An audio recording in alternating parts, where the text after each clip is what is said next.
At ang pakiusap ko po sa inyo ay dalawa po ang pakiusap ko sa inyo ngayong umaga. Una po, alagaan po natin ang ating mga ilog, ang ating mga sapa.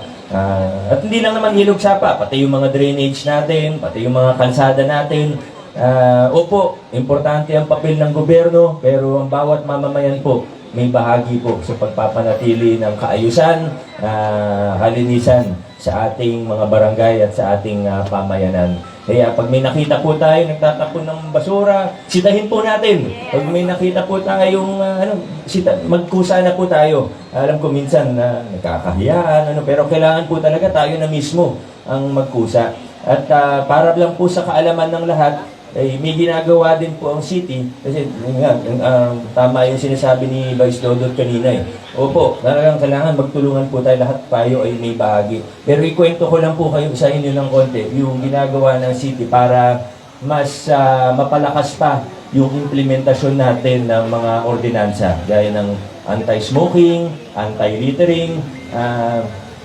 Totoo naman po, hindi natin kaya bantayan ng lahat ng tao. Napakalaki ng Pasig, 1 million ng tao dito sa Pasig, 24/7. Hindi natin kaya, pero masasanay din po tayo.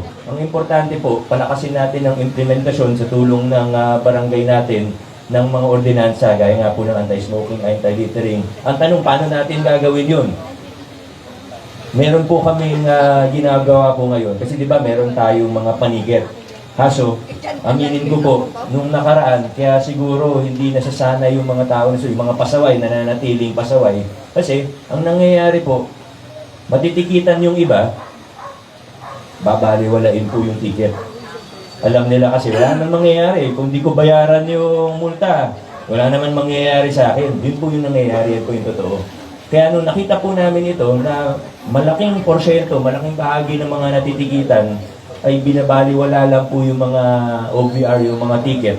Ang ginawa po namin sa tulong ng Peace and Order Department at City Administrator Office, nakipag-ugnayan po kami sa Prosecutor's Office at sa Regional Trial Court po, Metropolitan Trial Court dito sa lungsod ng Pasig. Ang gagawin po natin, pag hindi binayaran yung multa, itutuloy po natin yung kaso sa MPC.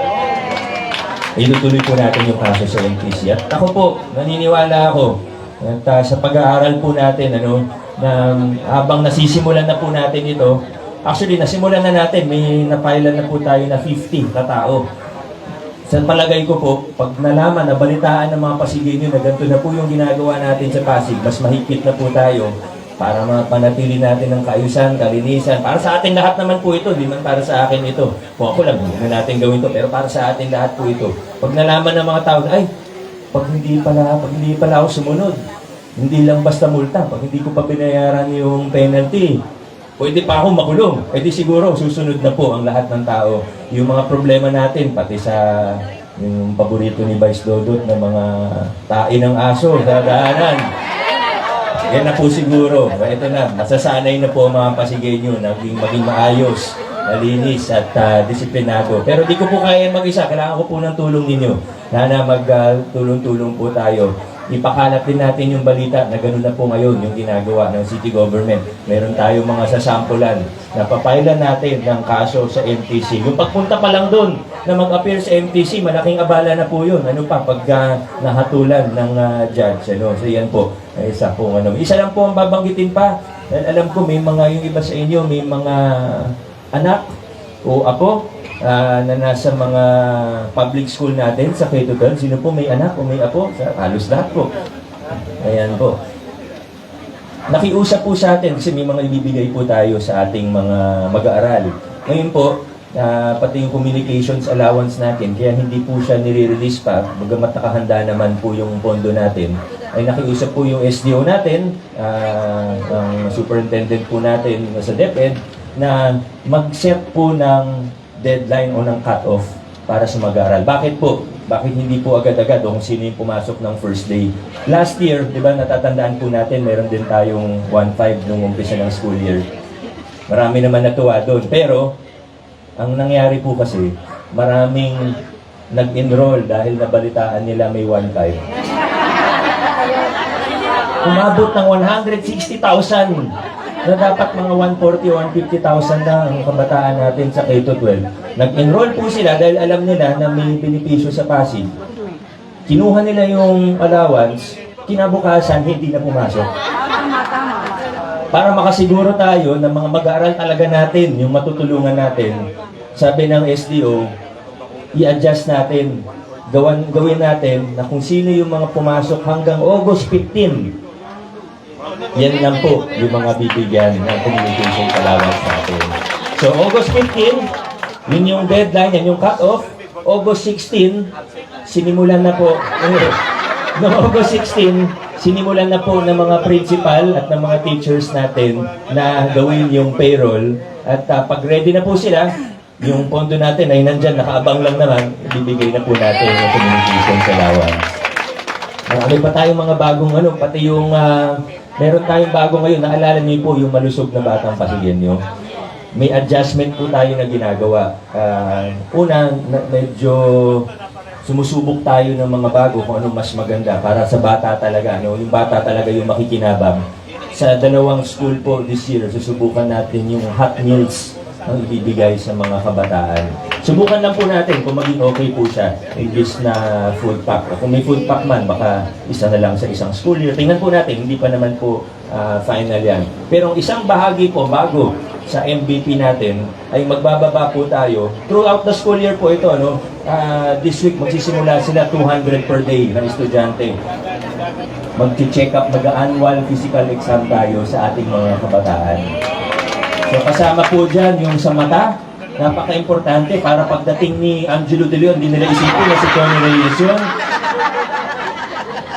Meron pong x-ray, may blood test din yata. Mga 5 component po yun ng annual physical exam.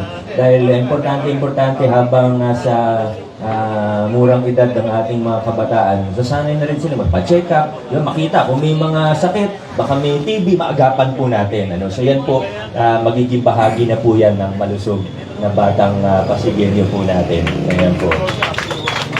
Isa na lang po. Okay pa po ba kayo? Nandun po sa dulo. Sobrang init na yan. Kaya pa po? Sige po. Mga 45 minutes na lang po ito. De, isa na lang po, makikiusap lang din po ako sa ito. Labas na naman dun sa mga pinag-uusapan natin dito na mga proyekto natin. Pero makikiusap po ako sa inyo kasi alam niyo nung ilang linggo na rin naman po ang nakalipas, may nag-text po sa akin. Sabi sa akin, Mayor, congratulations. Sabi ko, ano po congratulations? Bakit po? Ano po ba? Nanalo po ba ako? Hindi ko alam. Reply niya sa akin, napanood ko po kasi sa YouTube, kinasal ka na daw. Sabi ko, ate, hindi po totoo yan. Fake news. Fake news. Alam niyo sa panahon ngayon, napakadali po kasing gumawa ng kwento. Napakadali gumawa ng fake news. Yung kwento na yun, na kinasal ako, madali yun, madaling makita na hindi totoo. Di ba? Pagka nakita ako, natanong ako, madaling malaman. Saka yun, medyo nakakatawa. Siguro walang nasaktan doon sa kwento na yun. Hindi pa rin tama kasi hindi totoo at gumagawa ng video na ganun sa YouTube, di ba? Hindi totoo gagawa. Pero ang punto ko lang po, sa panahon ngayon, napakadali talaga gumawa ng kwento. Sana bago tayo mag-share, bago natin i-marites sa ating kapitbahay, tingnan muna natin kung ano ba talaga yan. Kasi may ibang ganun na tungkol sa love life o nakakatawa lang yun. Kahit mali, pwedeng tawanan na lang. Pero may mga ibang bagay po kasi medyo nakaka-apekto din sa trabaho. Alam niyo naman po, nung nagsimula tayo ng 2019, pader po ang giniba natin dyan. Hindi po, ang sinasabi ko po, hindi po tao, hindi po politiko. Sindikato po yung pinag-uusapan natin na nasa City Hall. At bilyon-bilyong piso po ang pinag-uusapan natin. Yung tinanggal natin sa korupsyon, yung SOP po dati, 1 billion pesos per year po yun. Kasi 20% po yun ng mga infrastructure and other projects. Dahil po dyan, kita nyo naman, sa 1,000 piso, may nananaksak para sa 1,000 piso, di ba? May nangohold up para sa cellphone. Ano pa kaya yung para sa 1 billion piso? May mga tao po, nagigil po talaga sa mga pagbabagong pinapakilala natin. Gusto nilang ibalik sa lumang sistema ang City Hall. Pero hindi po tayo papayag. Titindig po tayo. Patuloy tayong lalaban.